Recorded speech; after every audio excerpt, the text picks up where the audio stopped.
Hello everyone, welcome back to the Curtain Boutique. I hope you're all doing well. This is Sandy here.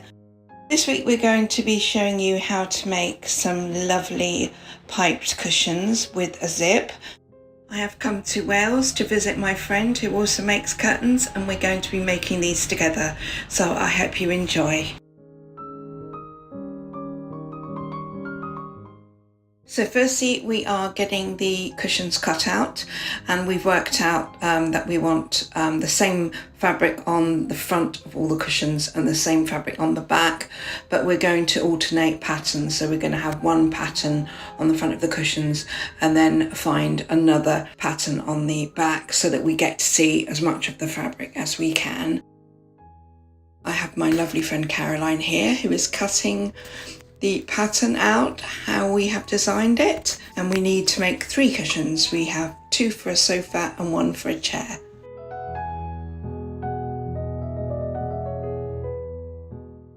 So these are the patterns that we've chosen just for the front. There's only 2 here, but we have done 3. So in this part of the fabric, we've decided to take out the bias binding for the piping. So we're just getting the fabric positioned on the bias, which means that it's at its stretchiest point so that it curves around the corners of the cushions nicely and it doesn't fray when you're on the bias. So it's better always around. So here Caroline is cutting just to get the first cut, and then we can start cutting the lengths of the bias. I want that a little bit wider than that, really. What have I got that's a good fit?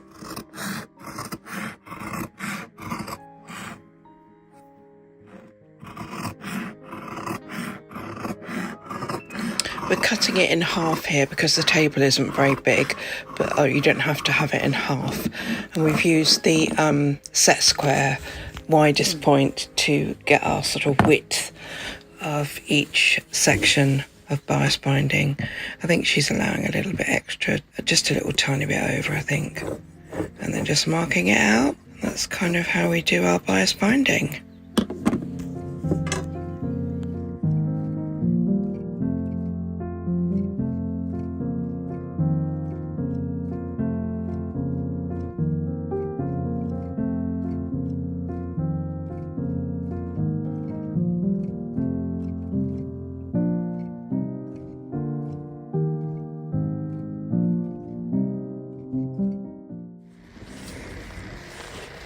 This is how to join piping.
Then when you put it flat, you can see that it's joined at an angle, and then this has to be trimmed here and then pressed.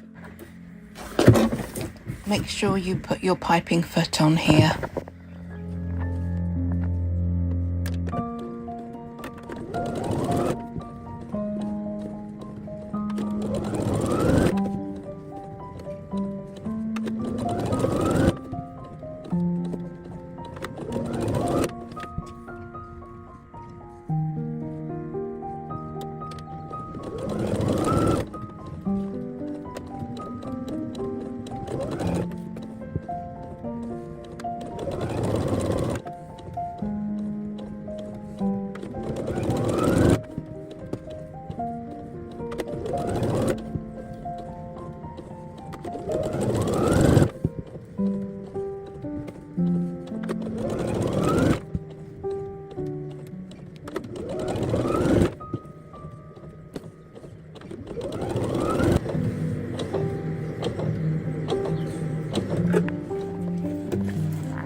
we're doing, we're snipping the corners of the bias binding so that they can ease around the corner. Sorry you can't see it properly here, but it's difficult because Caroline needs to get to the foot regularly to stop it and pivot.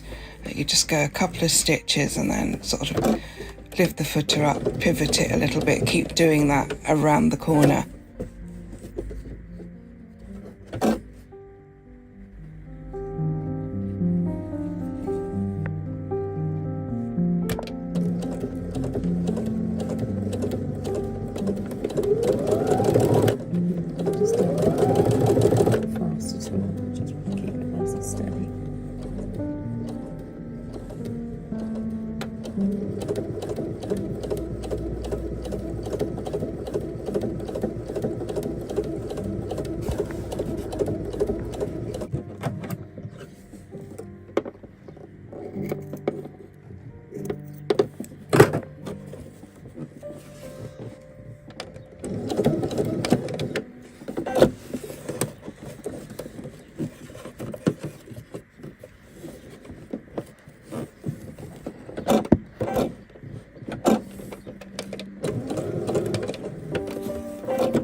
So I'm just going to show you what we do when we get to the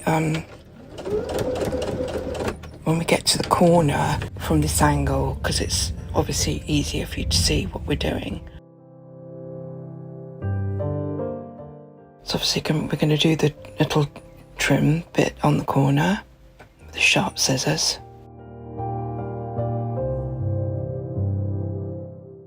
We're using a piping foot, by the way, so that you can get right up to the piping. Makes it so much more professional using piping foot. You don't want to be seeing your stitches of the piping, or the welting if you're from the US. I think it's called welting. So just gently around the corner, lifting the presser foot up, pivoting it until you're round the corner. And always make sure that the sides are together, so you know you're not going to go wrong. And then just carry on.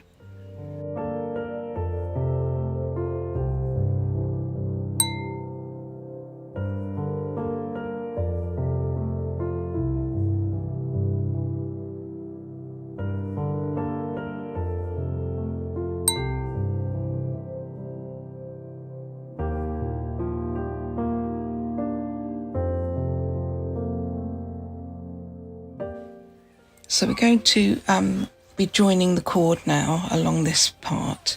So what we need to do is trim our cord so that it's not doubled up. So make sure that it's sort of trimmed just as it meets the other side. Then we're just going to trim that piece there because we don't need too much to tuck under. And then trim the other side. And then tuck under a little bit of fabric, place the other piece under that. And just trim away anything you don't need, so that it's all nice and neat, and make sure you tuck that in nice and tightly. And then obviously you're going to pin that in place and then put a few stitches in it if you want to, but you can just sew straight over it. So this is how I do my zip.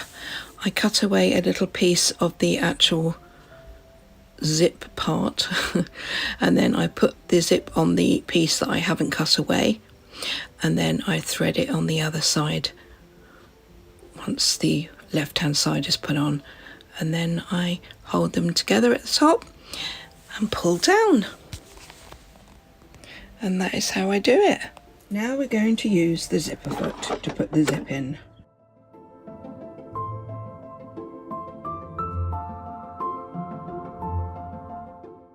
Now it's time to put the zip in. So we turn it upside down so that the runner is facing towards the piping, and then we position the actual teeth of the zip onto the actual piping. Literally do our stitch very sort of like near to where the actual right into the piping, because you probably won't see it, sort of thing. I'm going to make it as invisible as I can.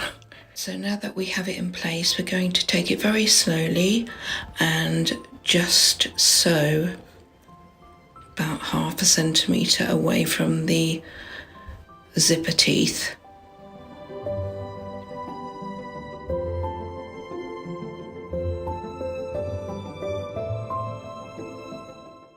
So you can see as you carry on down, you have to move your zipper toggle so that obviously it doesn't get in the way. Now this is a bit tricky sometimes, so obviously make sure you've buried your needle and it's not going to move and your foot is up, and then you've got to try and somehow get your zipper toggle underneath your foot.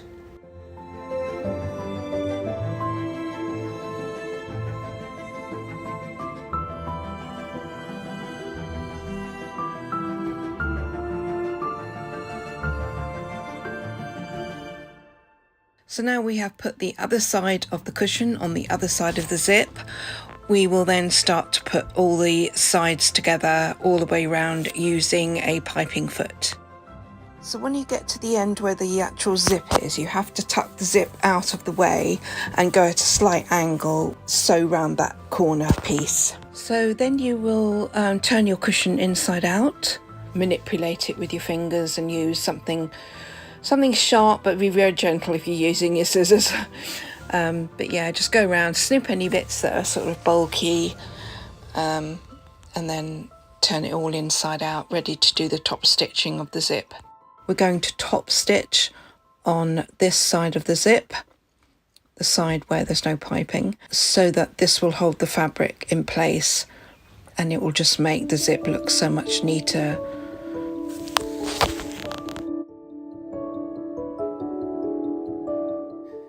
So make sure you position your needle so that it's a little bit past the teeth of the zip, and then keep it nice and straight. Just follow your sort of foot, machine foot, as a guide so that you know you're not going to go out of line and hit the zipper teeth. Also, I don't know whether you've noticed, but I've taken off my machine desk part so that we can get closer to the actual area of the sewing station, because obviously we need to get right in to that cushion, because you know it gets a little bit tricky to do it if you had a great big desk in front of you, you know, so make sure you do that because it makes your job a lot easier.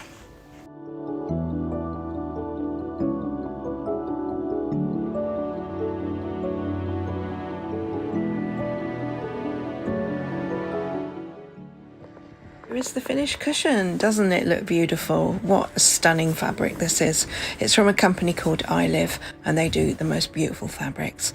I've also made curtains and some tie backs, and it all looks rather lovely. Anyway, I hope you've enjoyed this week's tutorial. It's been lots of fun with my dearest friend Caroline. We've been in a caravan in Wales, in her mother's garden and it's been absolutely fantastic. We've really enjoyed working together on this. Anyway, please like and subscribe and share if you'd like, and I look forward to seeing you next week. Take care, guys.